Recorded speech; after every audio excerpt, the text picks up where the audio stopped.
Hello and welcome. I'm Marie from Sno-Isle Libraries.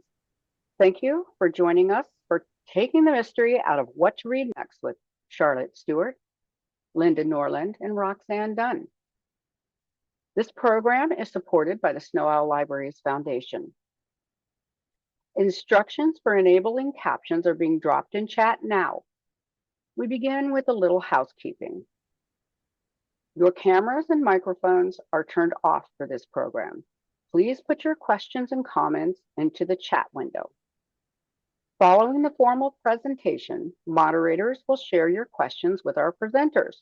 They will answer as many as time allows. This event is being recorded.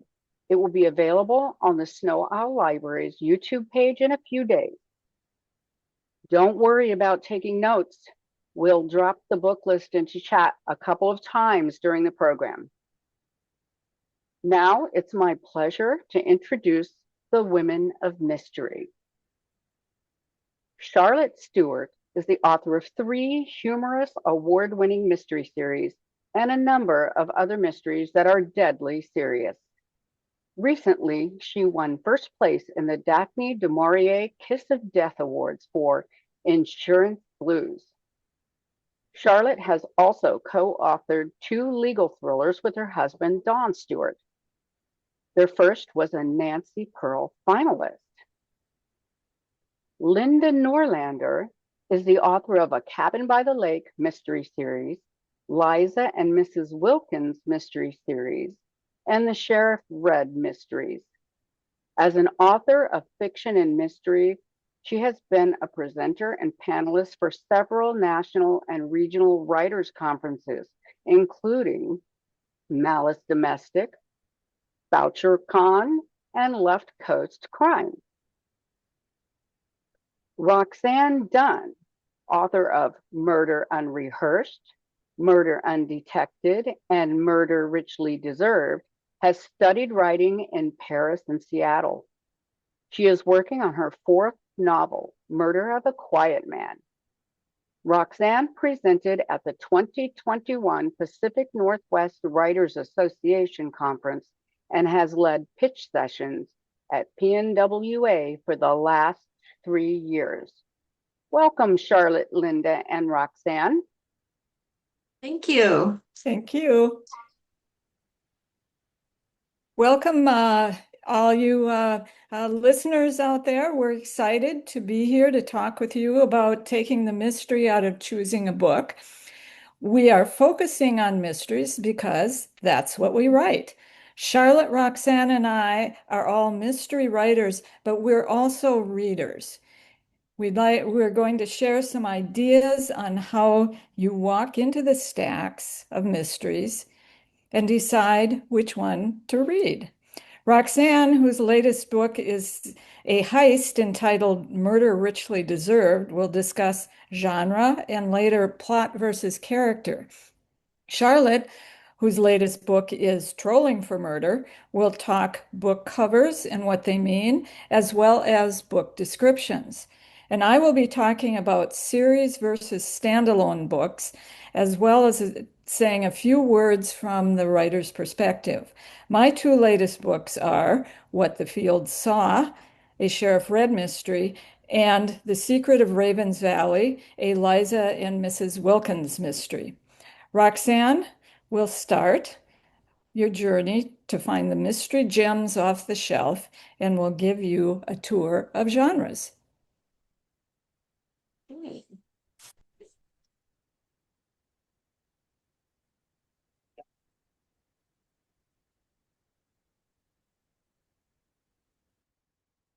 So why do mystery genres, or why do any genres matter, and why do we care about them?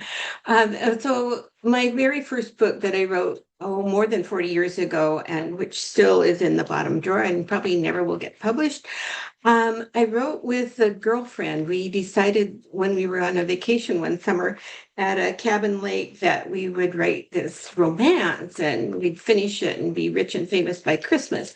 And that's not exactly what happened, but we did finish it.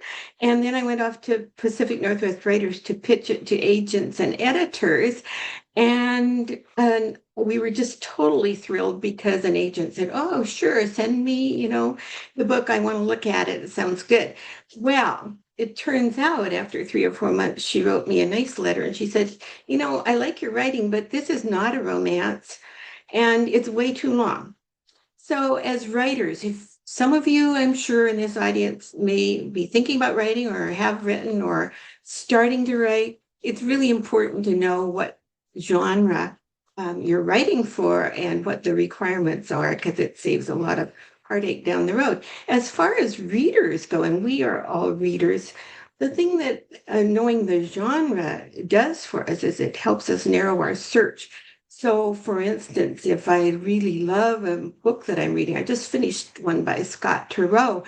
If I know that's a courtroom drama, I can search for courtroom dramas and I will find other books and authors that write similar books.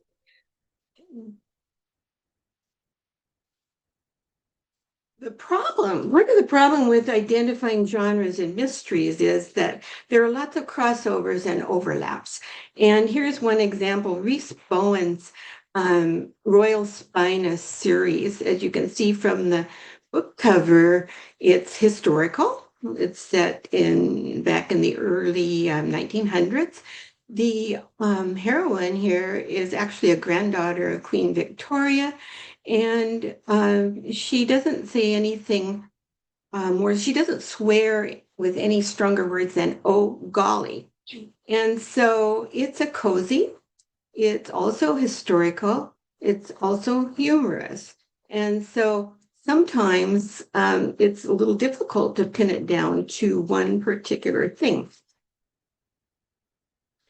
In general, though, when we talk about mystery genres, the genre defines two things, except once in a while when it doesn't, and I will talk about those too. But in general, the two things it talks about are the sleuth, that is, the person who solves the mystery and basically brings the criminal to justice.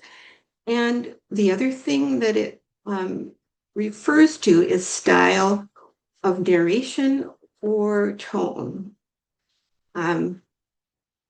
The cozy is the most easily distinguished and probably the one that most of us are most familiar with.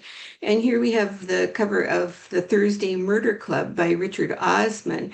This group of 4 retirees who live in a very pleasant community retirement center solve mysteries and crimes together.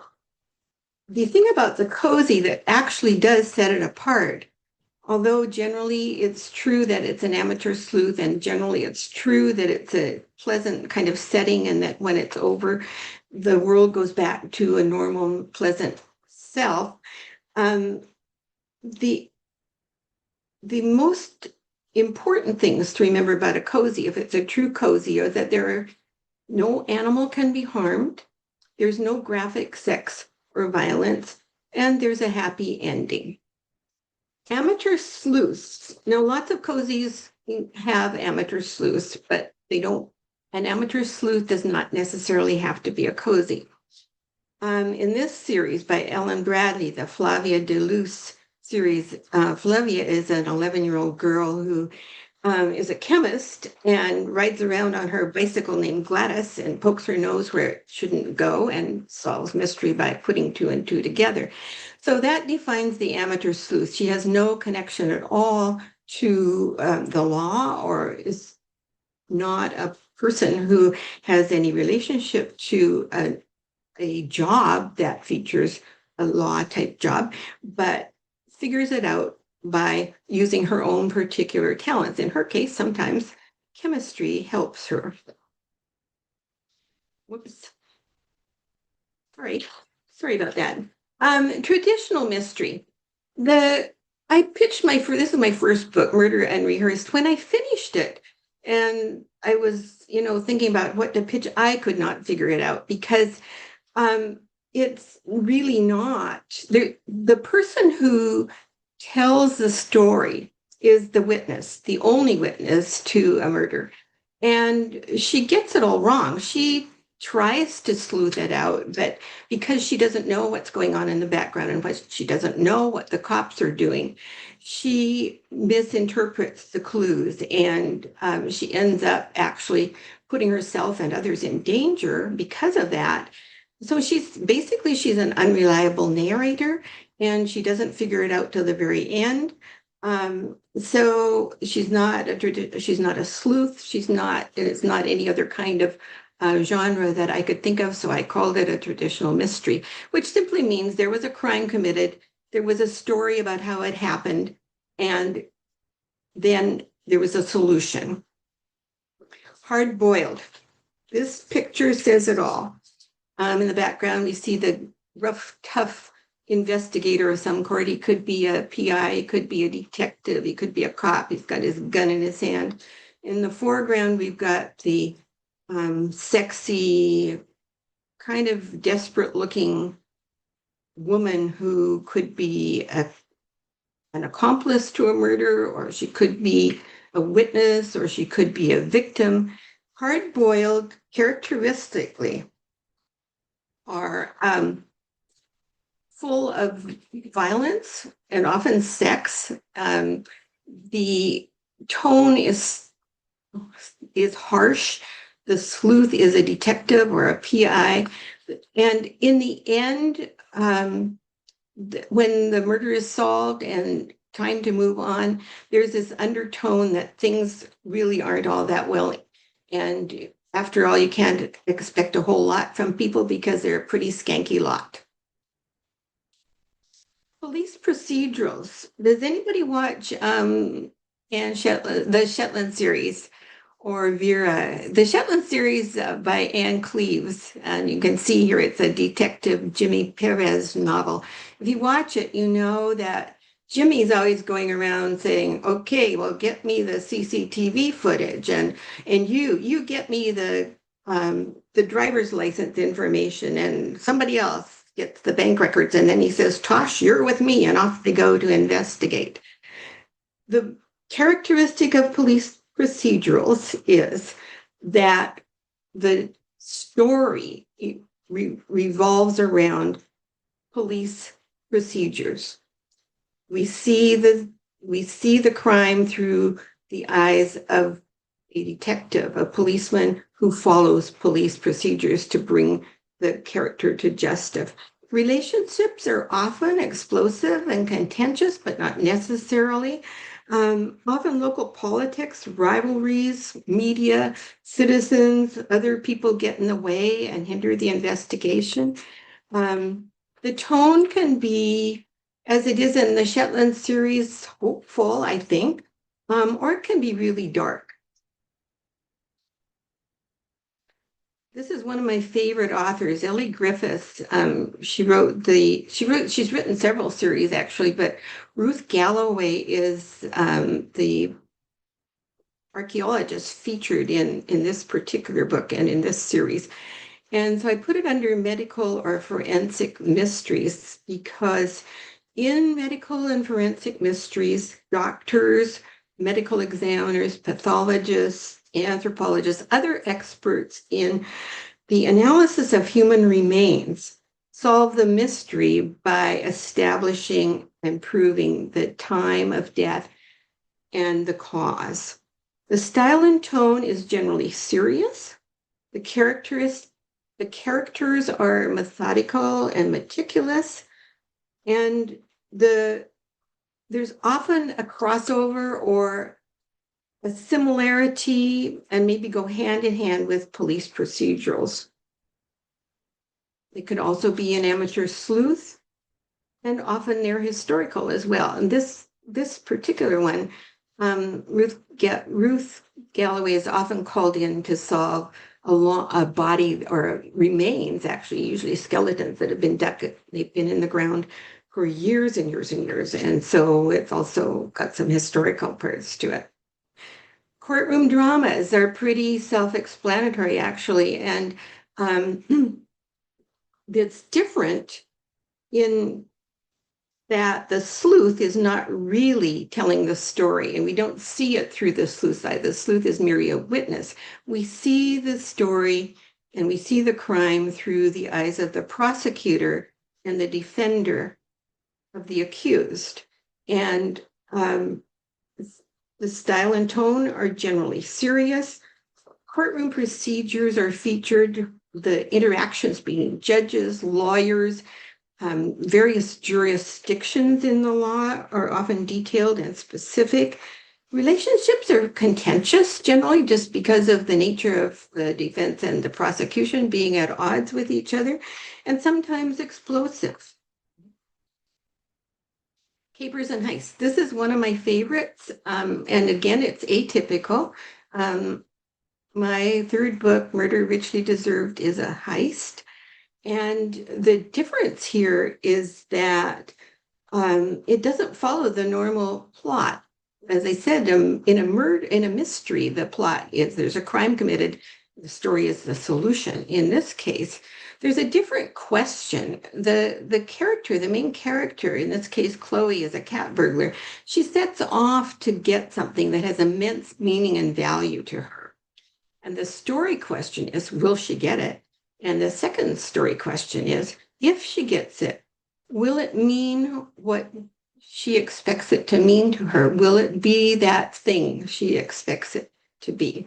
And will it fulfill the desire that she has that caused her to set off in the first place to get it? Here are some other genres that I refer to as explanatory or ancillary genres. I put suspense up at the top by itself a little bit because some people, and certainly, you know, if you enter a contest or something, you'll see suspense as a separate category on its own. And to me, that's always a little confusing because it really doesn't tell me anything about the story itself. It doesn't identify a sleuth. It doesn't identify how the problem is solved. So I went to Writer's Digest, which is sort of the Bible to me of all things writing, and looked up what they define suspense as, or somebody at Writer's Digest did, says suspense is the element of both fiction and some nonfiction that makes the reader uncertain about the outcome. Suspense is present in all good fiction. And so you could say that most mysteries are mystery suspense if they're well written. And I actually did pitch my second book, Murder Undetected, as a mystery suspense because if the reader was following the clues I laid out early, they knew a lot of things that the main character did not know. And they could see her blundering forward and hoping that she wasn't going to run afoul of the things that they knew and she didn't know. So that was my take. That's my take on suspense. I know there are lots of other opinions about what it is and isn't. Noir is simply the French word for black, and we use it to mean anything very, very dark. So you can hard boiled are nearly always noir. You can have a noir police procedural, for instance, and most of the other genres can be noir. Thriller also is another one that can be applied to lots of medical forensic books are considered thrillers. And that generally refers to the fact that fast action is called a page turn, obstacles, chases, remarkable feats of bravery pile one on top of each other quickly and fast. Humorous kind of speaks for itself, and Charlotte has written some humorous novels, and historical also speaks for itself. And these can be applied to other genres as well. So with that, I'm going to turn this over to Charlotte, and I think it's her turn to talk about book descriptions if I didn't get that wrong. Anyway, Charlotte, it's you, I think. Yes, and actually what I'm going to talk about are book covers. And Okay. as all readers know, there are millions of books out there that we can choose from. And whether you're shopping in a bookstore, whether you're browsing in a library, or whether you're looking online, ironically, most mysteries, 50%, are sold online these days. And 70% of that 50%, I'm really into statistics here, that 70% are sold by Amazon. Now, no matter which kind of book you're looking for, the cover is probably the first thing you see.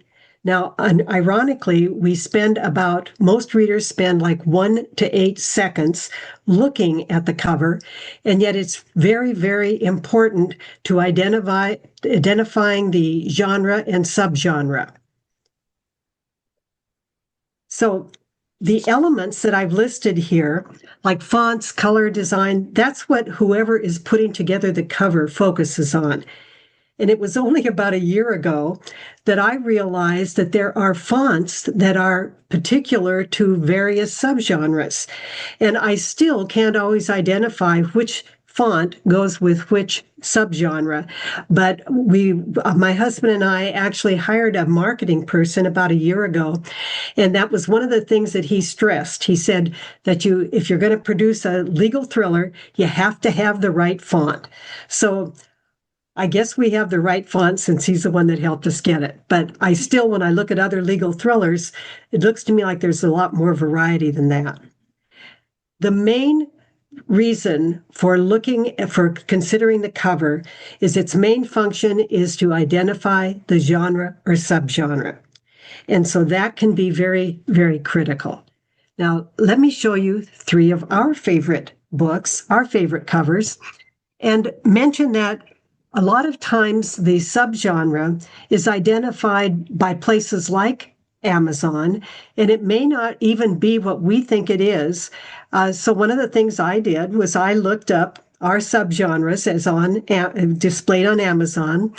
And for Linda's, it was kind of interesting to me. Only the River Knows is listed under murder and then under female detectives. Now, the reason that this is kind of interesting and important to us as authors is one of the ways they use these subgenres, even if it's something that's not a traditional subgenre, is that when somebody Googles or searches for a book, that might be what they look for, like murder mystery. Then Linda's would show up. Now, it's kind of ironic that Roxanne talks about suspense as being a little iffy as a category because her Murder Undetected with the finger on the edge of the hat rim, that's actually listed by Amazon as suspense. And when I look at this cover and the location and the hat, pulled down, I can see why. And maybe it's just a matter of the degree of emphasis. Now, when I think about people Googling for my book, Raven's Legacy, the fact that Amazon lists it as indigenous fiction is a little troublesome to me because I can't imagine too many people sitting down and saying, gee, I think I'll go online and see what I can find in indigenous fiction. I mean, that's a real niche market. However, it's also a police procedural, and so that may help a little bit. I want to show you, and I can't cover everything having to do with covers and why they appeal to some people and not to others, but I can get you aware how they vary, both in terms of how they're marketed and also in terms of how different publishers may see them. And I have an example again from Linda's that shows the difference in how 2 different publishers, Harlequin on the left and Level Best Books on the right, how they see the same book by her that they've each published. Now, when you look to the right and you see what Level Best Books did, they obviously want it branded as a series, a Cabin by the Lake mystery. You see prominent wording for the series. When you look at what Harlequin does, they actually want to evoke a little mystery and a little feeling of emotions there. They also, even though there's a peekaboo lake in the background and a kind of an overview of a cabin in the foreground, They want to distinguish this as a particular book and give you a feeling for content and emotion as well as the series. Now, one of the things I didn't recognize, I'm about to share a blunder with you. One of the things I didn't realize when I first published the book I'm going to show you next is that readers anticipate that there will be some consistency in what you write. So I had been writing humorous mysteries, and I came up with this cover.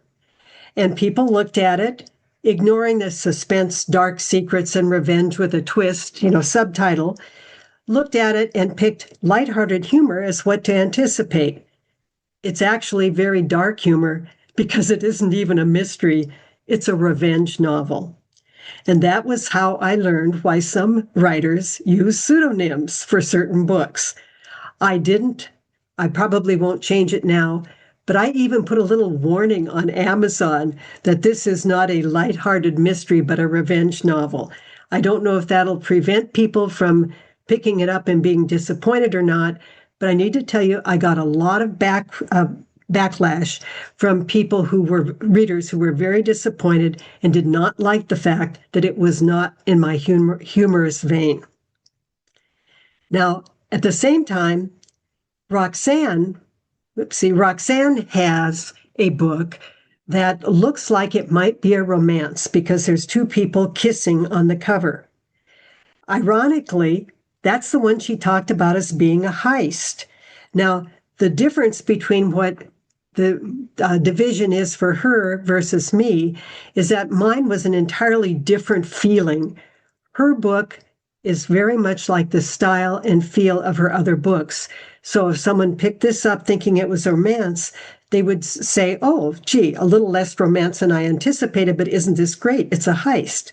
So that's a learning experience for me that I will not forget in a long time. Now, obviously, I've just hit some highlights on, identification of genre and subgenre by looking at, the particular cover.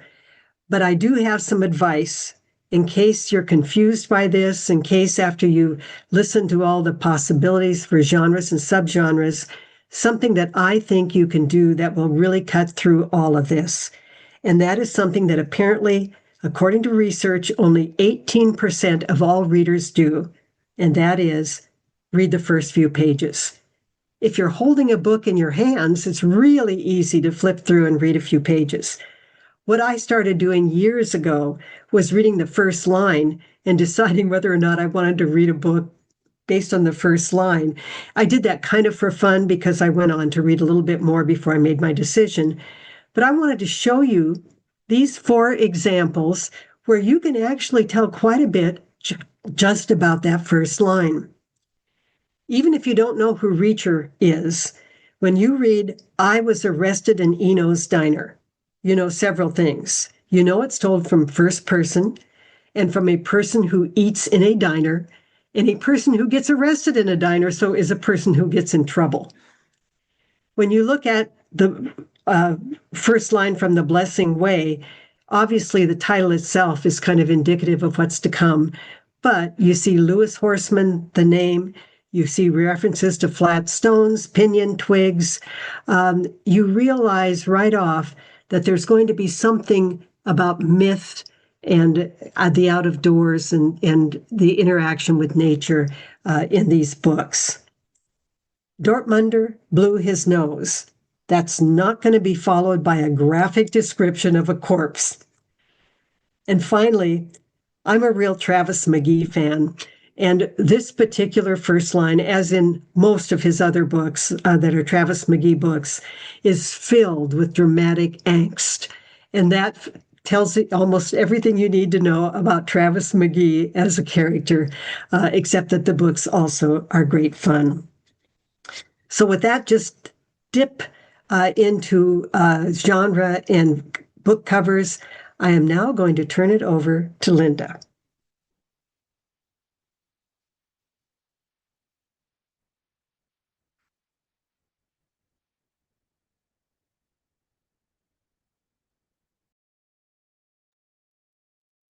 Linda, are you muted?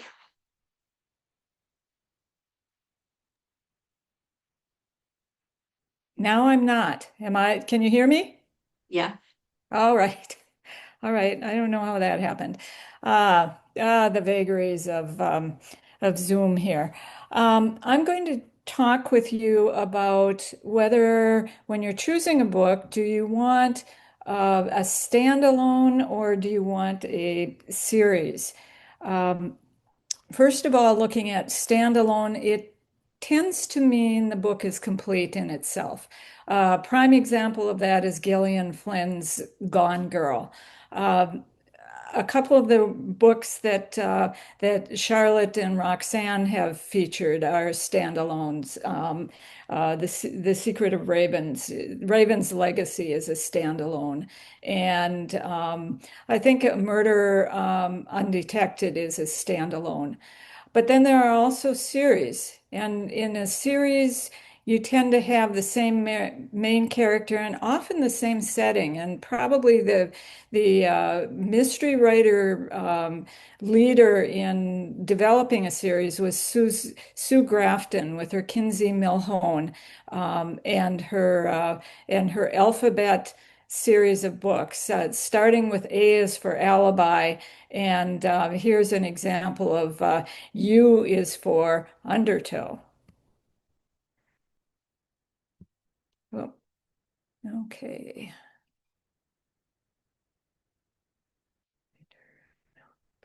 I'm trying to move this and it doesn't want to move. Here we go. Try this. All right. Of course, we have some problems here. I can't seem to move the slide. Try your mouse. I've got my mouse. It's not working. Try the arrow key pointing to the right on your Well, keyboard. yep, that's not moving it either.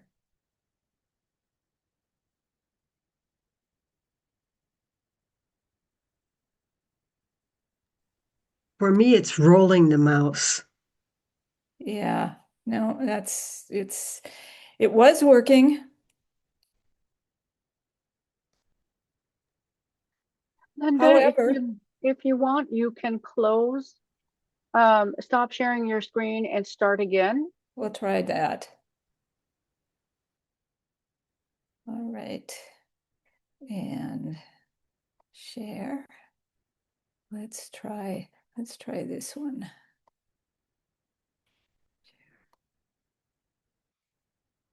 All right.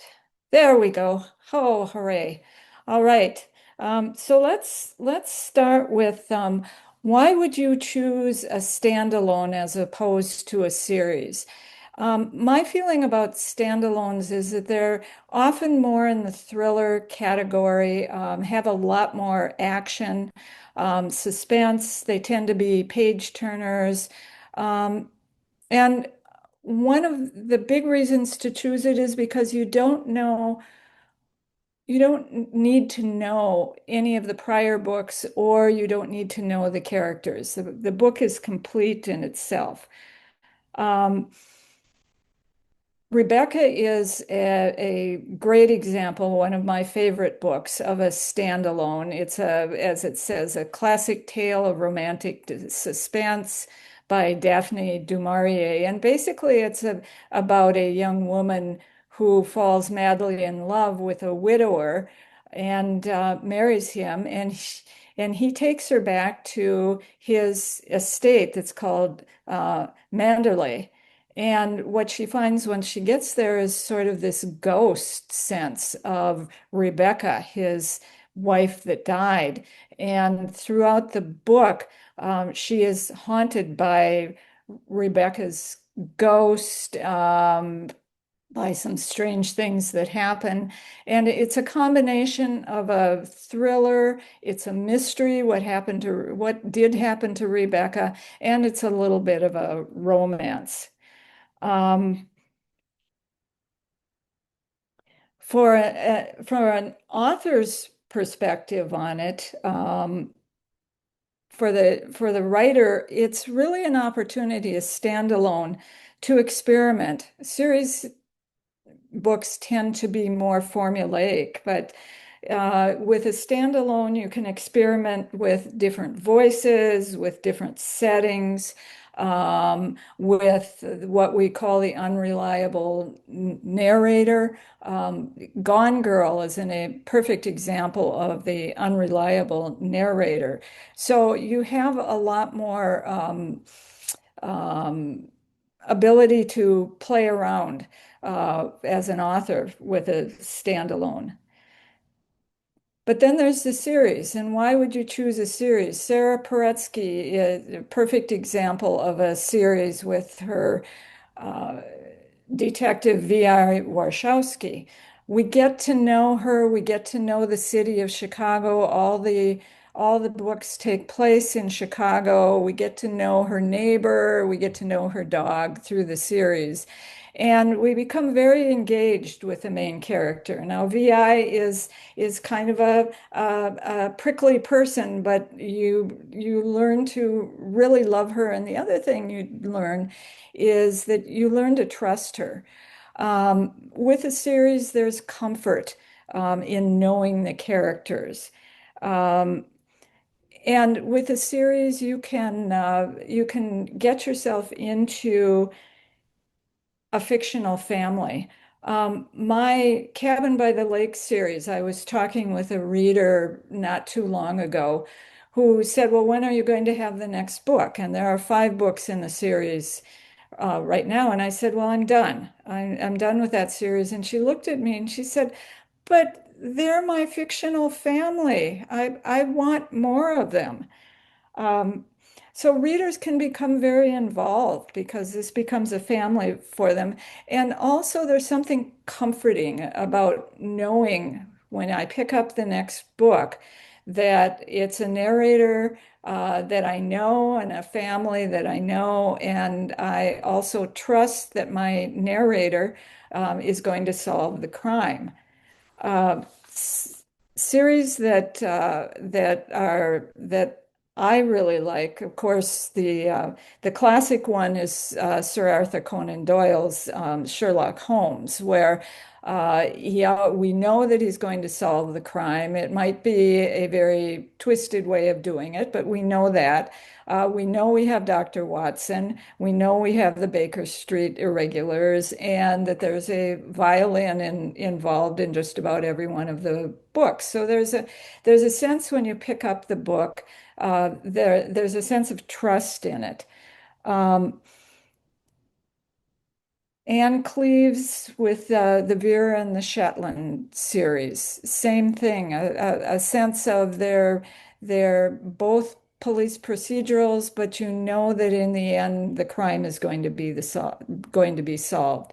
Or there's Louise Penny and her Inspector Gamache, and we all know that at some point in the book he's going to be in Three Pines, which is a lovely little community, and we get to know the characters. For a writer, I have learned that writing a series, there's a fun part of that is really getting to know the character through the series and also getting to know the setting. However, you're also kind of stuck. And the example I have, it goes back to Arthur Conan Doyle with Sherlock Holmes. He reached a point where he was really tired of writing the Sherlock Holmes books. He didn't want to write them anymore. So he did something that a series writer, that a reader was, readers were astounded when he killed off Sherlock Holmes. And the pushback from that was huge.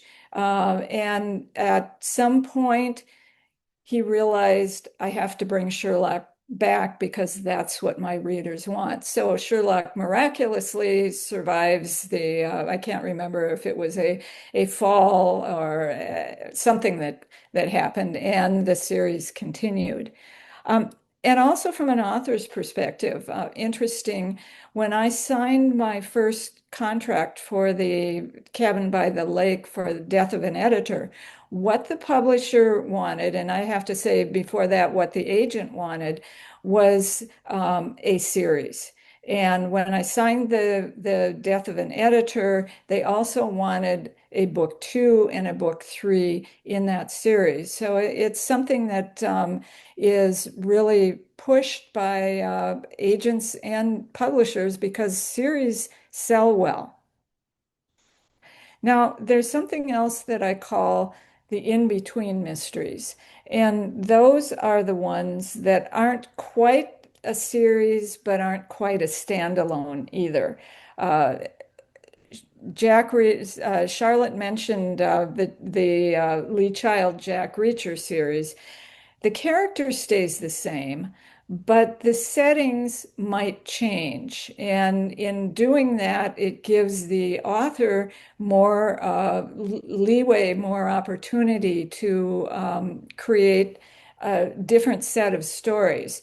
So we know we can trust that Jack Reacher is traveling somewhere and he will get off the bus, the train, the hitchhiking, and find an adventure. We also know that the books will be filled with lots of action.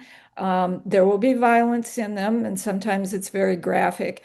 But in the end, Jack will solve the problem, and then he will get on the bus and he's off to his next adventure.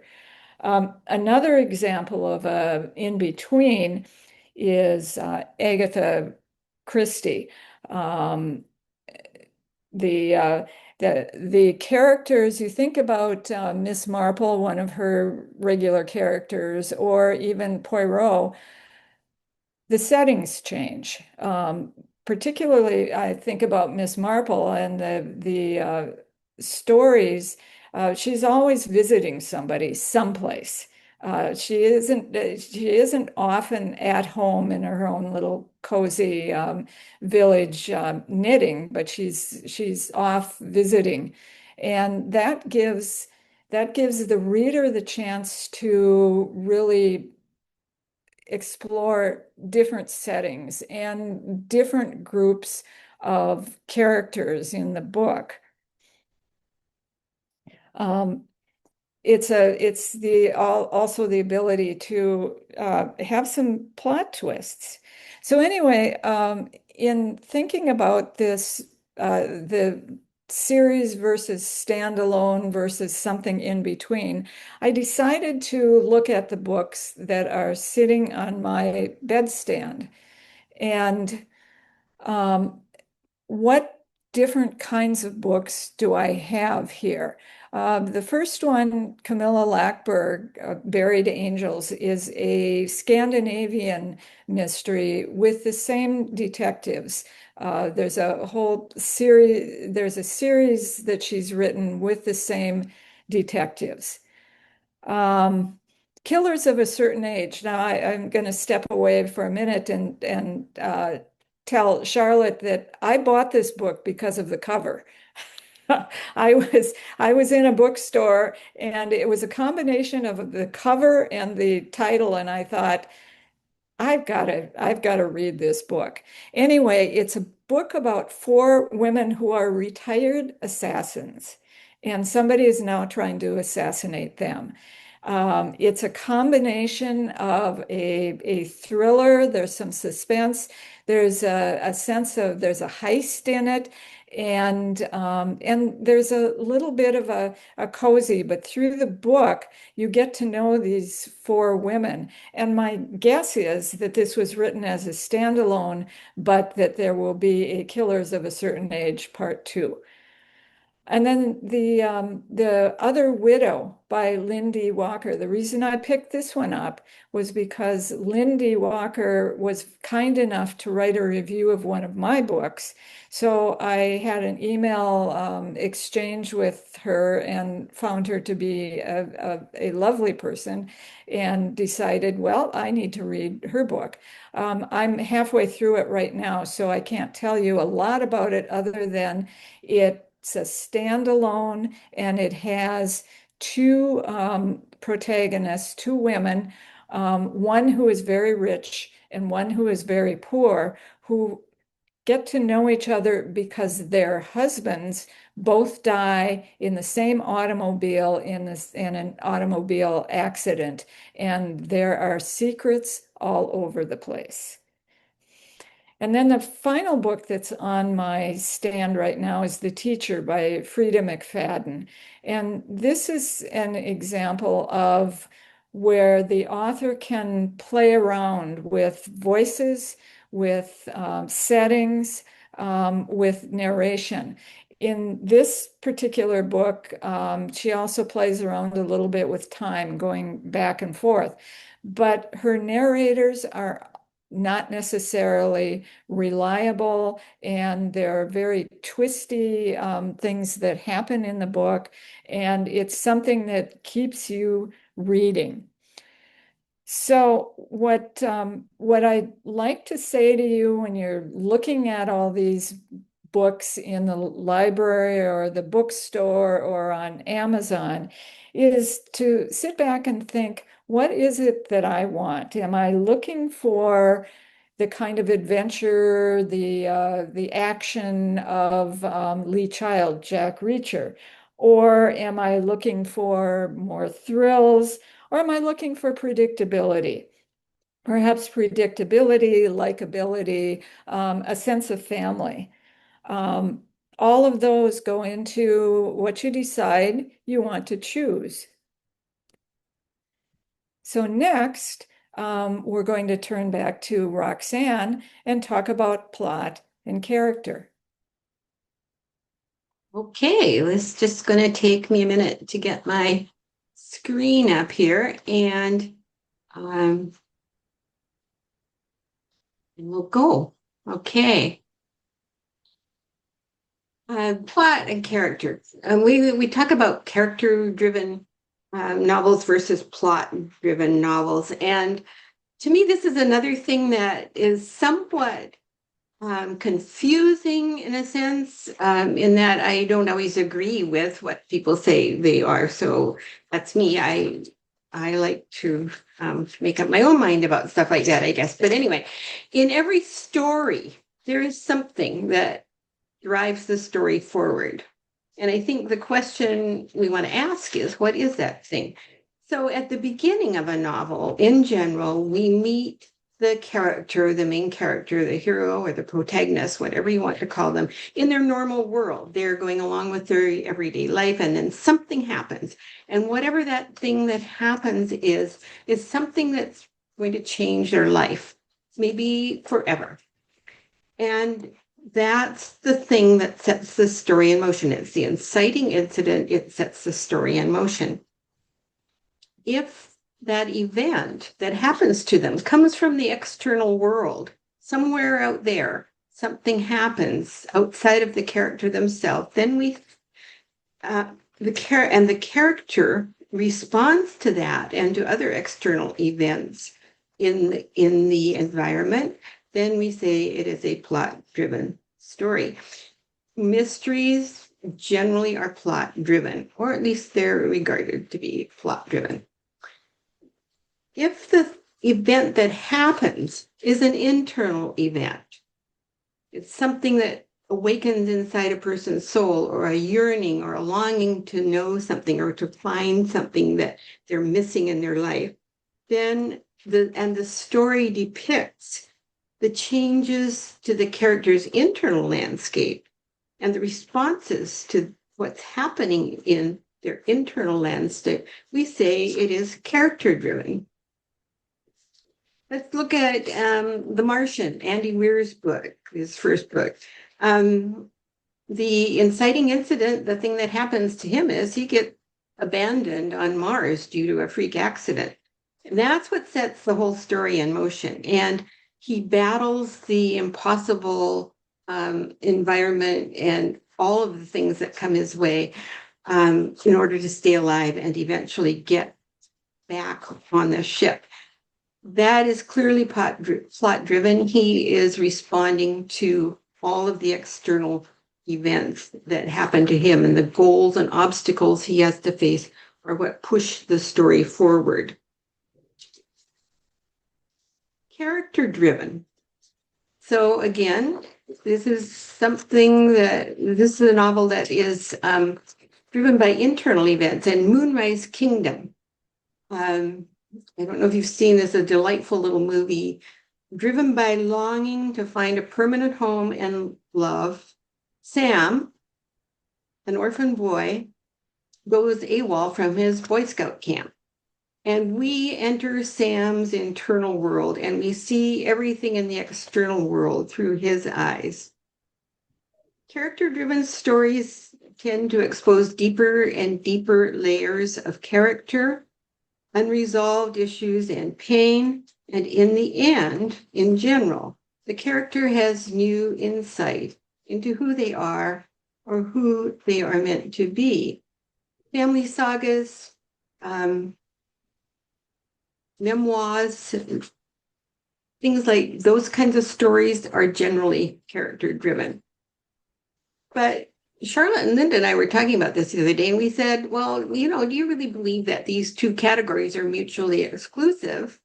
And we said, no, we don't believe that, because we think we write really good fiction, and it's probably both. And so let's look at Luke Skywalker here for a minute. Now, Luke we meet him in his normal world. He's living with his aunt and uncle on the farm, and kind of grumbling about that and wanting to go off to the Star Academy. But there he is. That's what he's doing, and that's what he's going to do. And something happens. What happens is R2-D2 shows up along with C-3PO, and then his home his home is destroyed. His uncle and uncle are killed. And in response to those external events, he sets off on the adventure that goes on for 9 more movies or whatever it is by now. The thing about it, though, is that much of what happens in the Star Wars trilogy it happens because Luke longs to find out who his father is and to know more about himself. So he goes off to train with Yoda, for instance. That is not an external event. That is an internal event, an internal longing that drives him to do that. So I argue that Luke is both character and plot-driven story. Same with Harry Potter. Harry, the little orphan boy who has a bed in the cupboard under the stairs with the spiders, we meet him in that normal world, and he learns he is a wizard and goes off to Hogwarts. So those are external events that happen. But while he's there, although he meets many obstacles and challenges from the external world, he also seeks to find out who he is, who his parents are, and what his true mission in life is. So in that sense, much of what happens is character-driven. So I am going to leave it at that. Character-driven versus plot-driven. Some books are definitely more one than the other, and some may be totally one or the other, but we believe that many are both. And I think Linda is going to talk about, and she already did series versus standalone, so I'm not sure what. I'm just going to stop sharing and let her take it from here, or Charlotte, whoever it is, because I made a mistake about All right. Well, I'm just happening to be going to jump in here, and I'm going to talk about book descriptions. Now, I mentioned earlier when I was focusing on covers that there are a few things you can learn from covers, but most people also want some description. Now, I think descriptions in books have changed a lot in the last 10 years. You still find brief summaries of plot on the back of paperbacks. You find a little bit longer summaries if the author is lucky enough to print a hardcover. But what has changed is the way the online process has been going. And let me just show you this. I refer to it as hype versus the summary. Now, there's a reason that hype has becoming more and more popular for both publishers and authors to try, because as I pointed out before, we're competing against so many other books to try to get the interest of the reader. Now, here is some typical hype language, and I'm sure you recognize it. On the left, page turner. We've already talked about a few page turners tonight. I mean, all of these words, are kind of poke at your emotions and vie for your attention. Now, I mentioned that my husband and I had hired a marketing person a year ago. And one of the things he pointed out that we needed to do as a part of our online descriptions was to have 3 words or 3 phrases above the description that would hook the reader and then encourage them to read a little bit more. Now, when I wrote Raven's Legacy, I tried to mimic that advice, and I picked 2 things that are really basic to the plot, Tlingit artifacts and a wounded bear. The wounded bear is actually almost a sub-character in the book. But I also picked a skeleton with a secret. Now, there is a skeleton. It does have kind of a secret in the book, but the reason I used that, and I'm going to confess this, even though I'm a little embarrassed to, if you go online and research words that mystery readers find appealing, you will see words like skeleton, cave, bogs, all sorts of things of this nature that for whatever reason we're attracted to them. Roxanne mentioned Ellie Griffith's books, and she often refers to things in her summaries that are archaeological in nature, and apparently a lot of people find that appealing.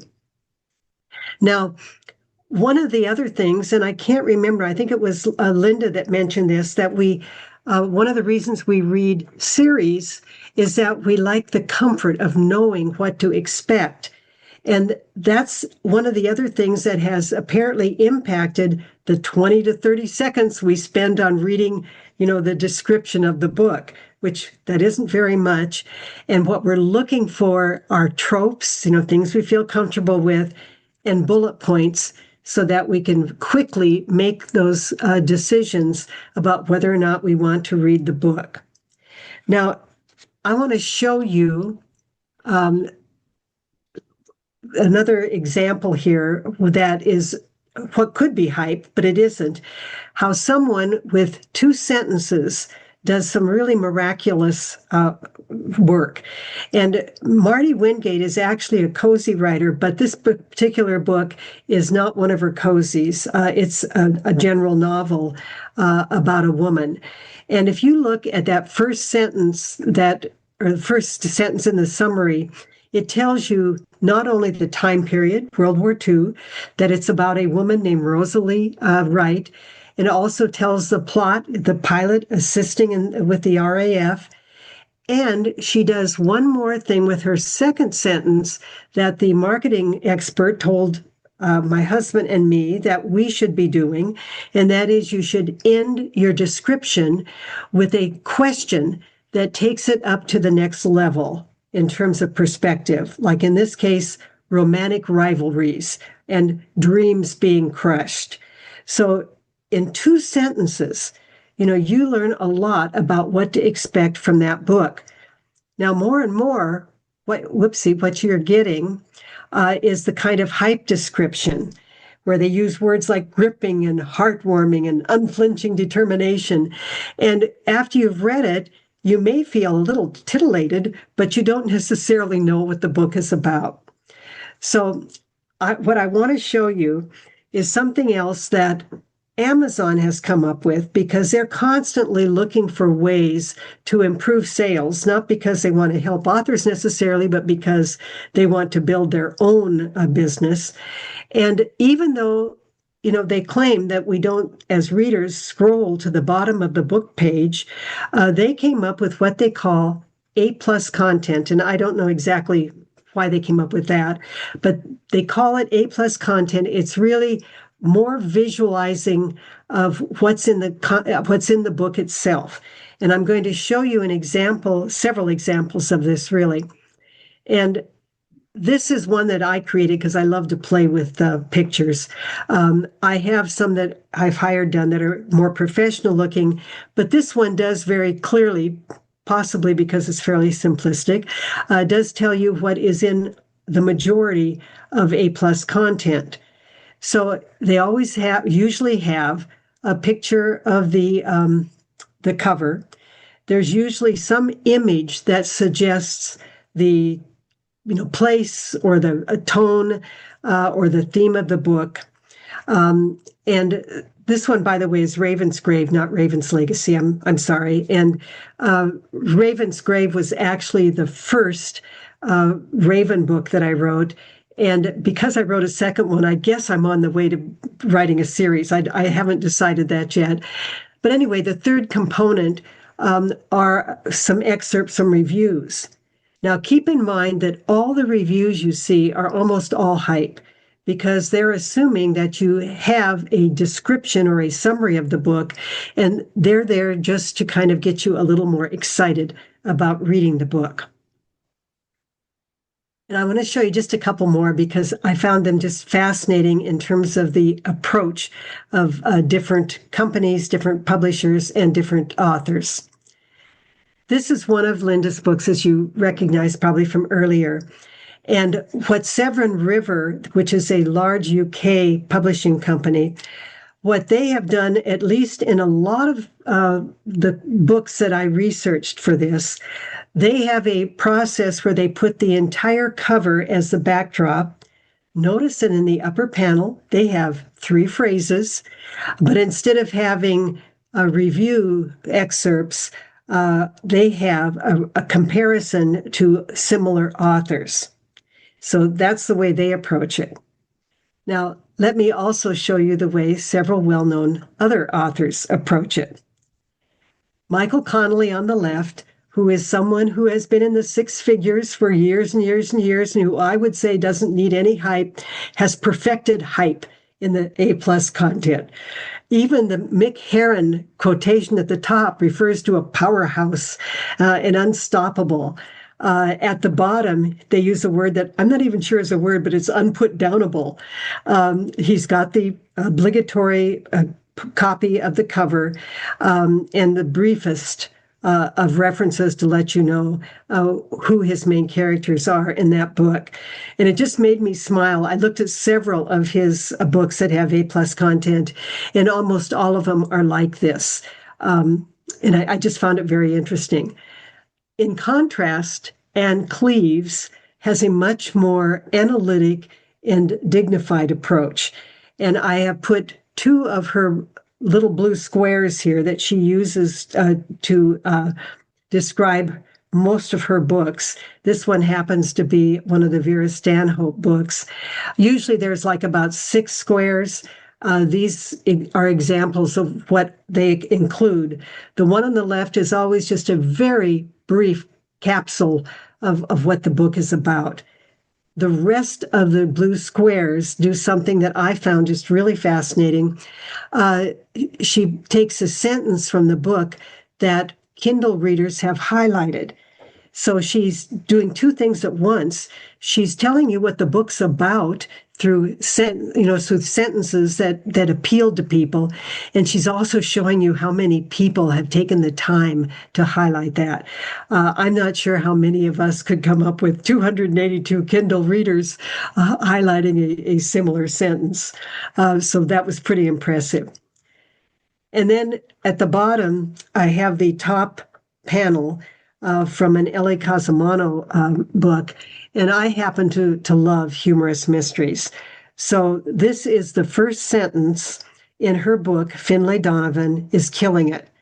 And what Ellie, if I may just call her Ellie, what she does to sell her books through A+ content is she excerpts sentences from her own books. What I think she's doing is basically saying, if you like my humor, you're going to like my books. And I actually think that's right. If you think the humor is appropriate for the kind of book you'd like to read, you'll pick it up and it will be consistent throughout the rest of the book. So we've kind of thrown a lot of things at you in terms of bits and pieces that you could look at to help you make decisions about what kind of book you like, what kind of book you want to read.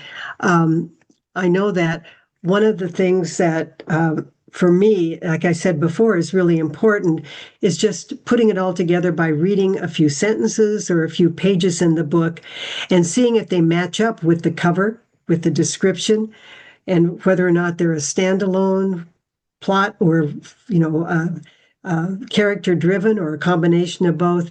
And then putting all these elements together to make your decision whether or not it's something you want to commit your time to. And I wish you the best of luck on that. Consider that almost on a daily basis because I happen to go through a lot of books as a reader as well as a writer.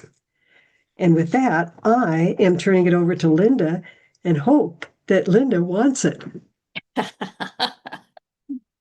What I want is to not get stuck in a PowerPoint again. So no PowerPoint. I'm just going to say a few words about the writer's perspective on writing mysteries. And then what I want to do is turn it over to you to answer some of the questions that may have come up. So if you have questions for us, be sure to put them in the chat.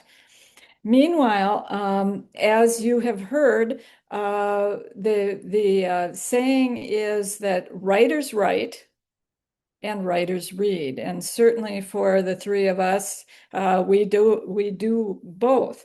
There's also a saying that says for writers, write what you know, not what you do. And I have to dispute that because I'm thinking, for example, Roxanne has probably never stolen a jewel from a museum.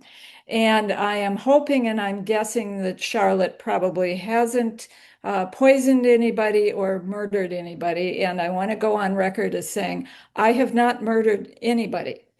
So what I want to say is that writers don't necessarily write what they know, they write what intrigues them. And the example I have for you is about 2 years ago when I was just starting to write the Sheriff Red series, a friend of mine invited me to his workshop, and he was an amateur jukebox collector, and he collected them, and he also repaired them and got them in working order. And he said, "Do you want to come out and see my jukeboxes?" So we went out and he had a workshop that was filled with a variety of jukeboxes. And at one point, he was showing us one and explaining how it worked and what he'd done to repair it. And he stopped and he looked at me because he knew that I wrote mysteries. And he said, "You know what? You could murder somebody with a jukebox." Well, that was it. That was the spark. That was the thing that intrigued me. And what came out of that is the book that you saw the cover of for Only the River Knows. And if you read the book, you will see where the jukebox fits into it. But yes, we write what intrigues us. We also have different ways of writing.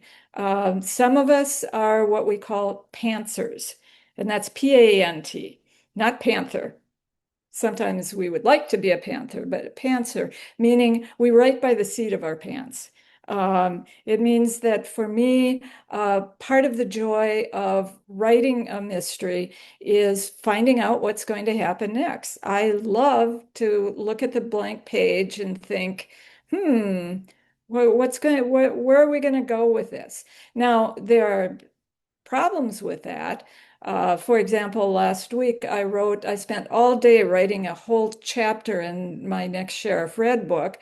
And the next morning I looked at it and said, that isn't what happened.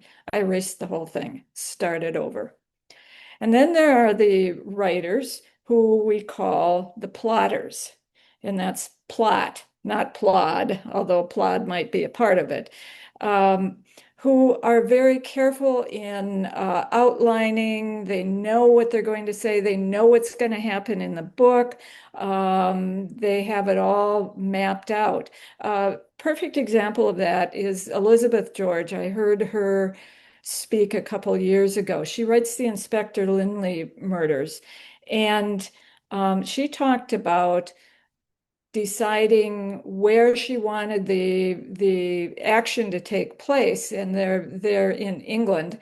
And then she would go there, and she would go to the town, and she or the village, and she would get to know the layout of it, and she'd get to know the people, and she'd spend a couple of weeks there, just really getting a sense of the setting. And then part two is that she would sit down and outline every scene in the book.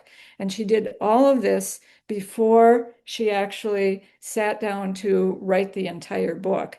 I think it's an incredibly admirable that she could do this. And it means that her books are very tightly written. There aren't stray things that happen to it in them that aren't explained. I mean, it's a real skill that she's used. I wish I could, but I can't. I need to have that blank page, and I need to sit down and figure out, okay, what's going to happen with this jukebox? So with that, we are happy to open this to questions, to answer anything that you are interested in asking us.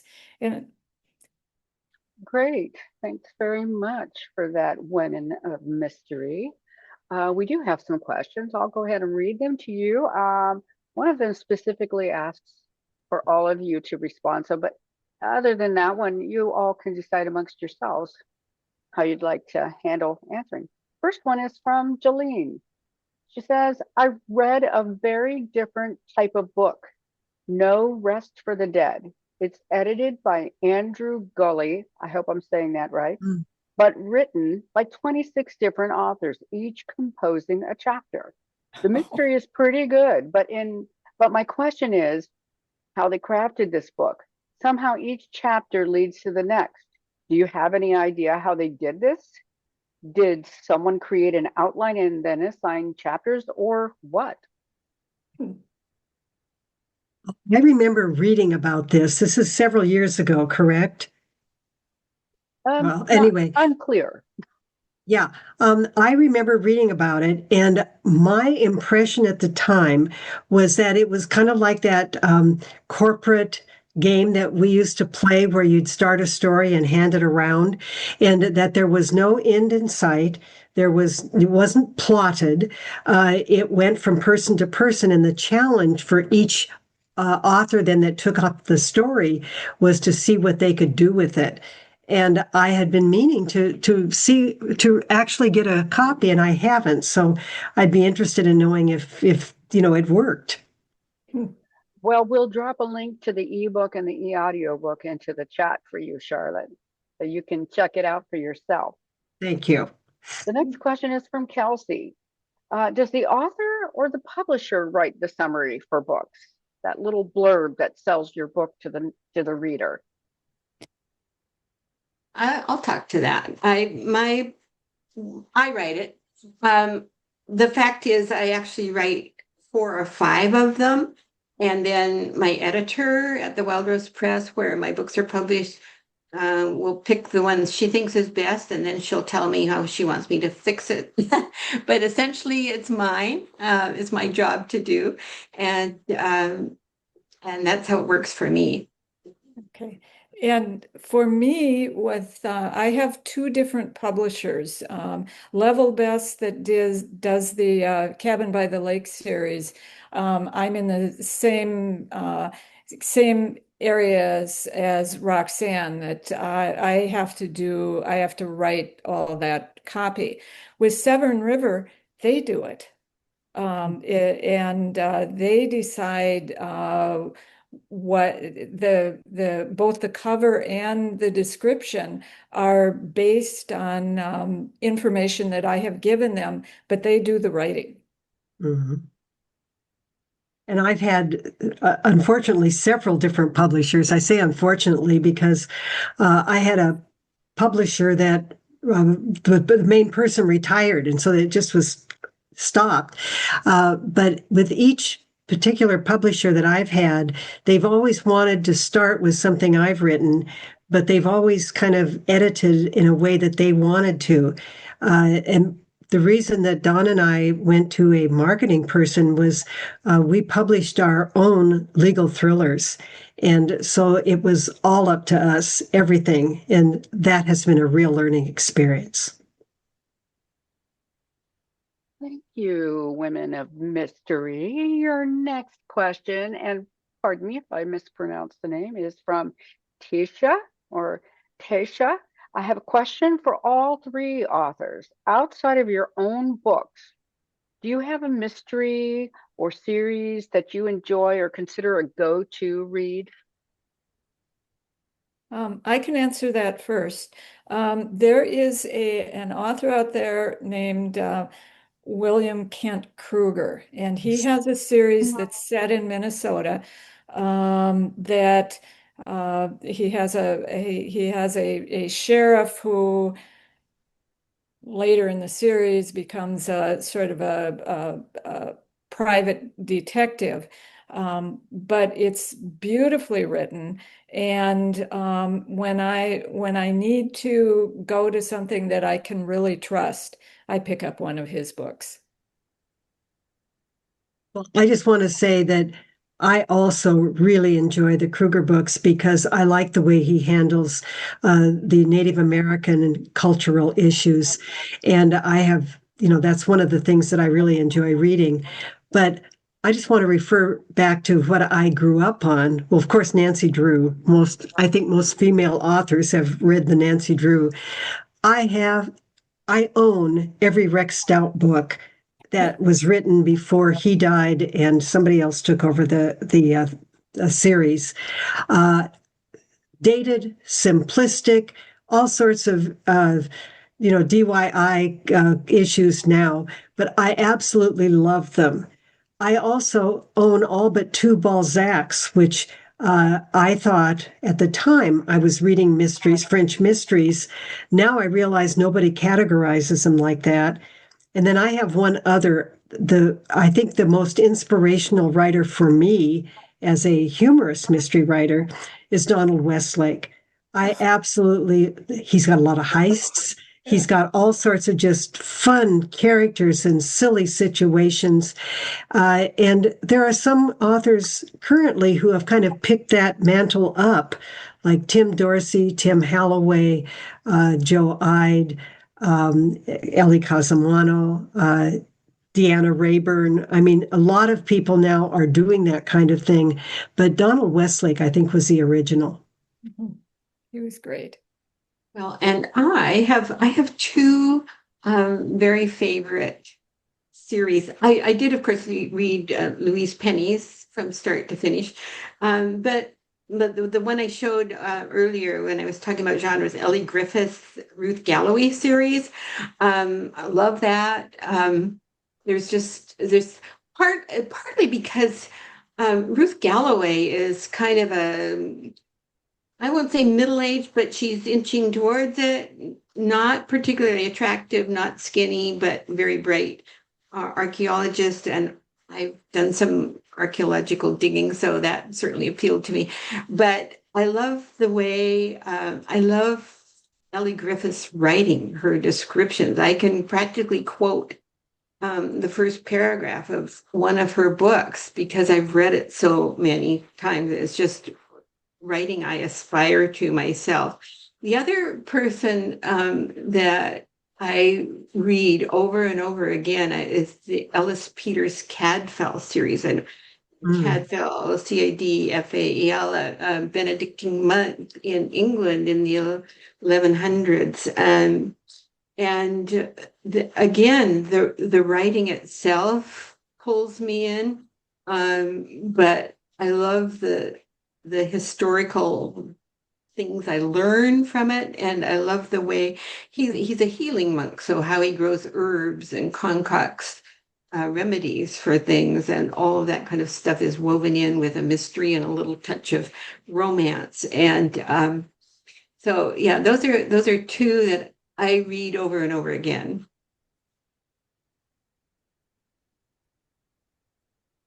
Sorry, I was muted. Yeah, those are great. I'm familiar with all of them, and I second everyone's choices. Not that I need to. You don't need me to agree, but yes, I agree. Yeah. So next question is from Kelsey. And Kelsey asks, how long on average does it take to go from the first idea to getting the book to the bookshelf? Oh.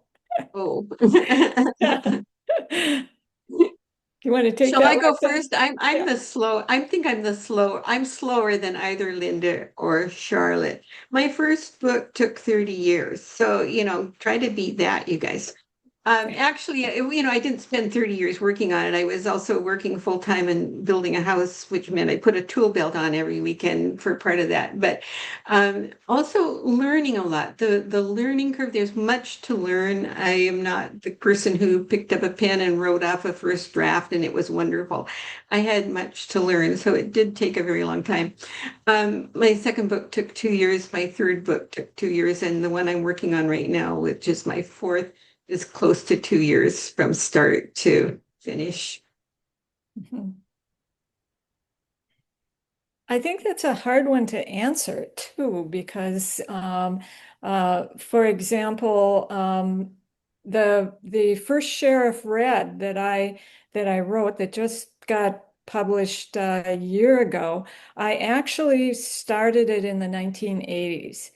And worked on it and worked on it and put it away and then brought it back. It was like Sheriff Red, she wouldn't go away. I tried to make her go away and she wouldn't go away.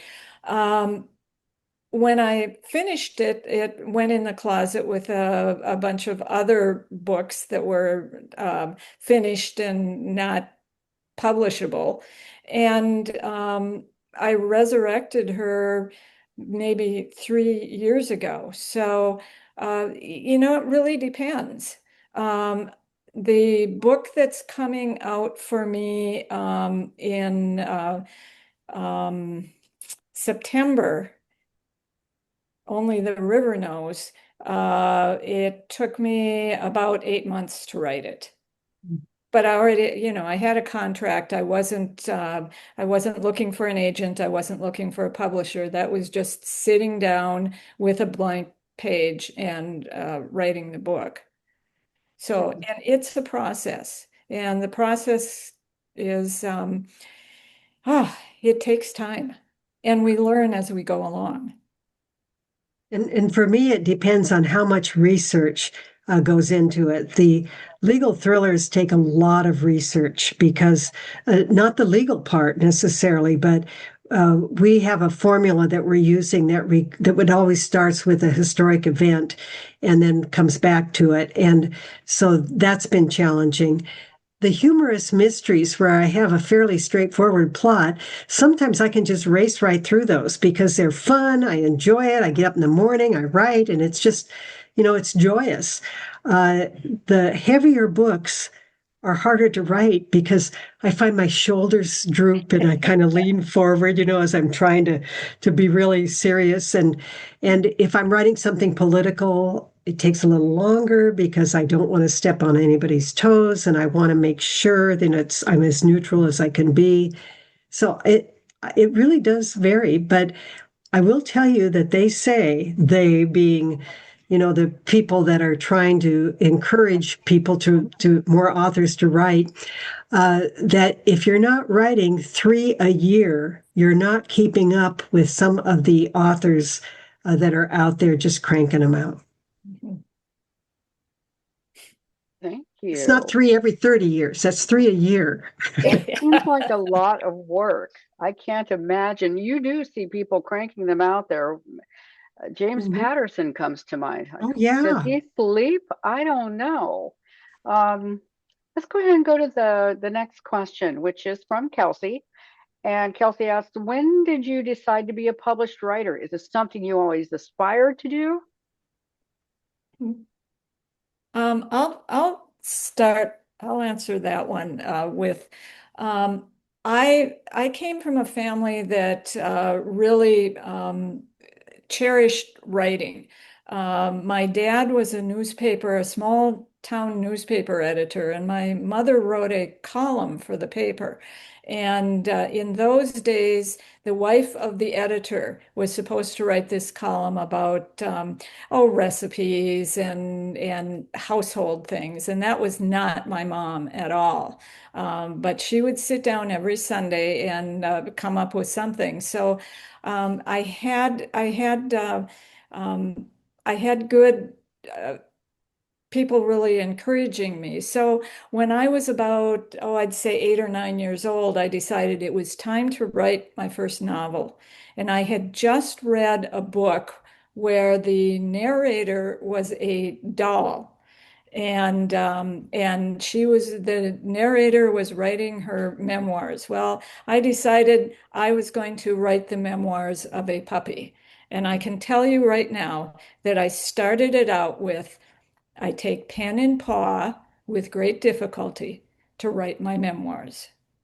That's the only thing I can tell you about the book. It is now lost to history, but I have always wanted to write. I have always written. Um, when I was working on my career, my background is nursing and healthcare, and even at that time, I wrote a couple of books about how to care for people at the end of life and how to talk to your parents about end of life planning. And in those books, what kept me really excited about writing them was putting the stories in there of people I had met. So I've always wanted it. And I know we're going to run out of time. I just want to say that I did write the first Raven's Grave while I was fishing in Alaska with my husband, and then set it aside for I don't even know how many years because I just didn't know what to do with it. But I used to write academic articles, and and then I started writing humorous articles. So I didn't really think about writing novels again until after I retired. And then since I did that, I've been doing it full time and wish I had started years ago. I guess I'm supposed to say Roxanne? something. Yeah, No. well, I'm thinking, I didn't always want to write. I didn't start when I was 8 years old. Like I mentioned at the beginning, a friend and I decided we're going to write a romance and be rich and famous by Christmas, and that was like 40 years ago. And so after I realized it was a little harder than that, then I could say I decided, yes, I want to write. I kind of got my teeth into it enough that I wanted to keep writing. But and I knew actually one of my biggest input, I knew that when I retired, I was going to need something to keep my brain going, keep my social connections up, and have a community of other people with like interests because I need that kind of stimulation in my life. So even when we were building our house and I was working 50 hours a week, I kept trying to write. Yeah. Well, I think that was our last question. So let me just let's wrap things up a little bit here. I want to start by saying, you know, take our Taking the Mystery Out of What to Read Next quiz. It's posted on our website. And you can use that to discover which popular mystery subgenres are right for you. If you keep going back to that quiz and refreshing the page, you can click each response, and then that way you can see all of the lists. If you'd like help finding your next read in any genre, try our custom reading list request service. It's free, and there's no limit. You can have as many lists as you want. Be sure to check the Sno-Isle Library's website for more online events, including Remarkably Real Creatures, Cephalopods, and that is on Wednesday, September 9th. That's related to Sno-Isle Reads Together, which is an annual reading event here at Sno-Isle Libraries. And it's related to, you might have guessed, Remarkably Bright Creatures, which is a novel by Shelby Van Pelt.